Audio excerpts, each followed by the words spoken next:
Dear fellow truth seekers, thank you and welcome for visiting my channel, MythoReligio. MythoReligio is a series of books about religious comparison studies between the stories in Judaism, Christianity, Islam, Hinduism and Buddhism, directly from their sacred books and world mythologies, hence the name MythoReligio. The purpose is to retrace the prehistory of humanity, since I am not fully satisfied with either the explanations from the point of view of creationists nor evolutionists. There are so many missing links in both explanations. If you feel the same, then you are on the right channel. In this book series, I will also analyze about the prehistory of humanity from the archaeological records, modern scientific point of view, and other alternative theories, such as the ancient alien theories and Atlantis or Lemuria legends. After thorough research of circa 30 years, I recognize many similarities between all religious stories and even mythologies, and surprisingly, some of them are in accordance or even beyond modern science that have been proven as correct.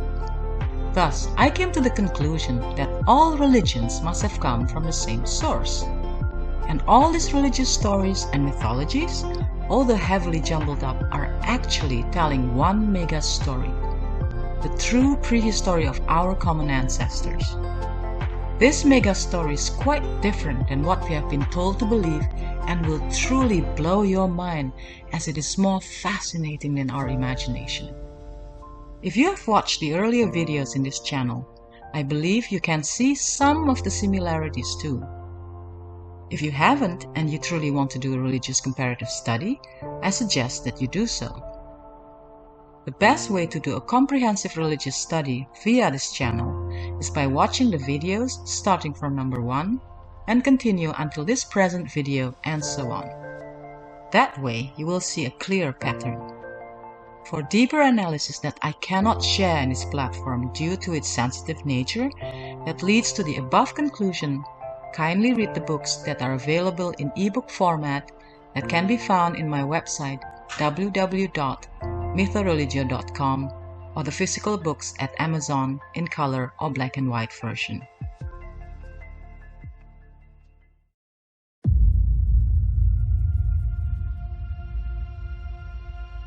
Dear fellow truth seekers, in this video I will be sharing the Greek myths about the creation and destiny of mankind.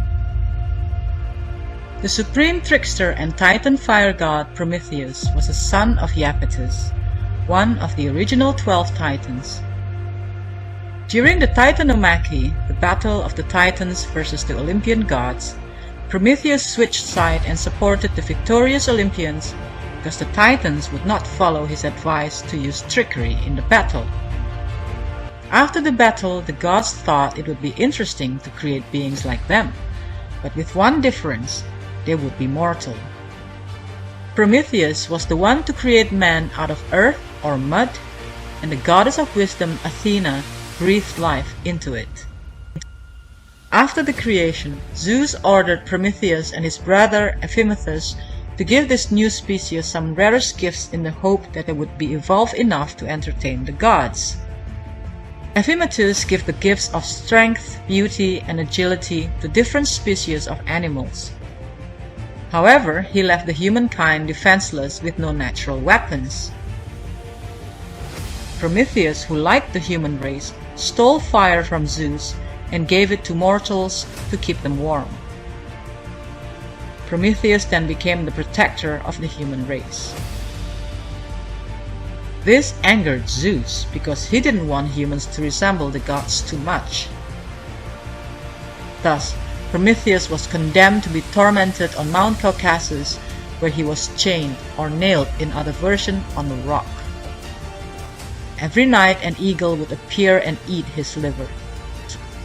During the day, the liver was reborn, and every night the eagle would return and eat it again. But that was not enough punishment from Zeus, for he still wanted to punish men. The punishment that Zeus inflicted to men was to create Pandora, the first woman out of earth, with the help of the god of volcanoes, fire and craftsmen, Hephaestus. He gave Pandora as a gift a jar that she was not allowed to open. The jar was full of misfortunes, disease, and evil. Zeus sent her to Epimetheus, the brother of Prometheus, and Epimetheus made Pandora his wife. But of course, like biblical Eve, who was forbidden to eat the fruit in the Garden of Eden, causing sufferings to the rest of humanity, Pandora too opened the forbidden jar, from which the evils flew out over the earth and would later on inflict all of mankind.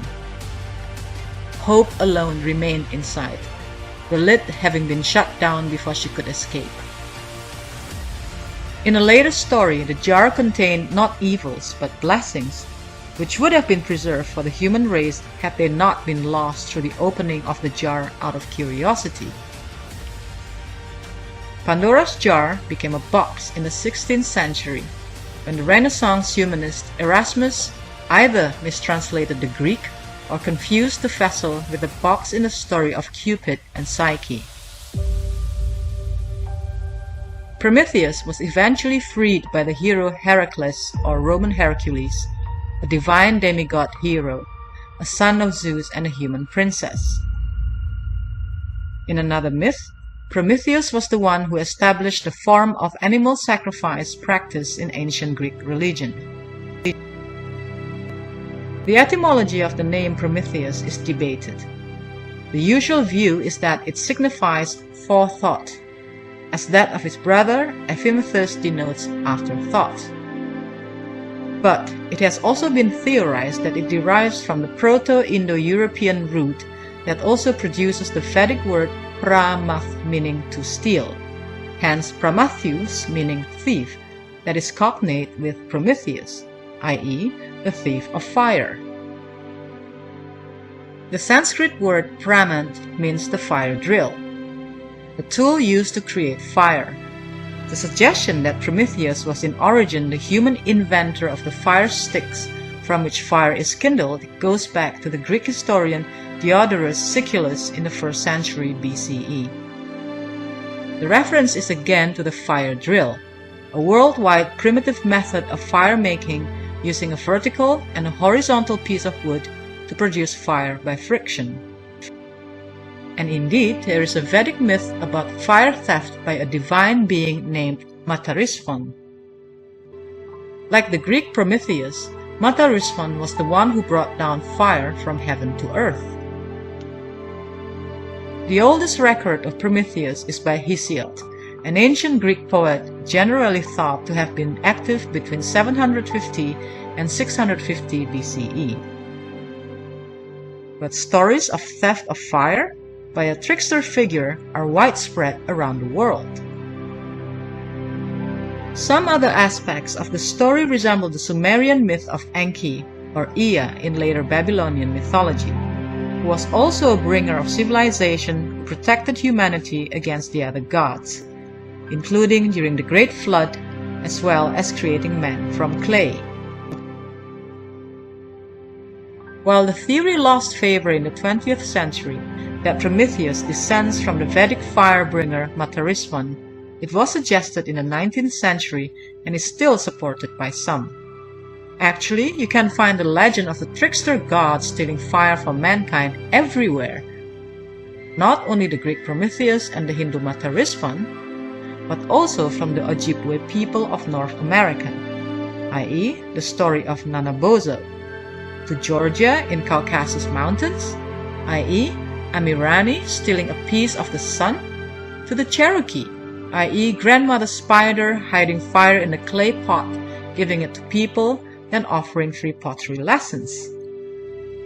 Even Jewish mythology claims this, saying that the fallen angel Azazel stole the knowledge of working the forge from Yahweh to give to humans, in order to corrupt humans and turn humans away from God and to sin.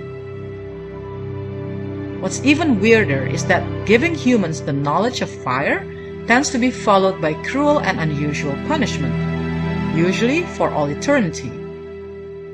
As mentioned previously, Prometheus was chained to a rock, and had an eagle eat his regenerating liver forever. A Mirani was tied to an iron pole that would sink deeper into the mountain every time he tried to free himself. Nanabozo had his fur set on fire as he ran back to the humans. And Azazel was bound in a jagged rocky tomb in the desert until the day of judgment. Why are there so many similar religions and myths around the world? Are these coincidental?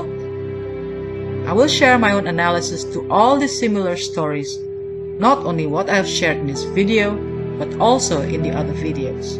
But I'm not doing it yet, as there are many more stories from around the world that are similar and overlapping. For now, let's continue with another Greek myth about the regeneration of humans that is very similar to the biblical Noah. Deucalion. Bereft of Prometheus' guidance, men and women grew so wicked that Zeus sent a great flood which destroyed them all. Except one good man, Deucalion, a son of Prometheus, and one good woman, Pyrrha, a daughter of Aphimethus. So yes, they were cousins. This couple was preserved as being fit to live. The flood submerged all earth except Mount Olympus, where the gods lived, and Mount Parnassus, where Deucalion and Pyrrha found shelter. Then the waters abated, and from the oracle of the sun god Apollo on Parnassus came a voice commanding the two survivors to people the world anew with more worthy inhabitants, like biblical Noah. They were told to begin by casting behind them the bones of their mother. Deucalion shrewdly interpreted this strange oracle as referring to the stones, the bones of Mother Earth. So, as he and Pyrrha left the oracle, they tossed stones over their shoulders. All the stones that Deucalion threw became men, those of Pyrrha became women. And because Pyrrha was lighter than Deucalion and threw smaller stones, so women have ever since been less of stature than men. The Elysian Fields and Tartarus. The destiny of humans in Greek mythology is also similar to Abrahamic religious story. As in other religions and myths, the Greeks believe in the two destinations of eternal afterlife. The Elysium or Elysian Fields or the Elysian Plains were the final resting places of the souls of the heroic and the virtuous, while Tartarus is a deep, gloomy place, a pit or an abyss used as a dungeon of torment and suffering that resides beneath the underworld.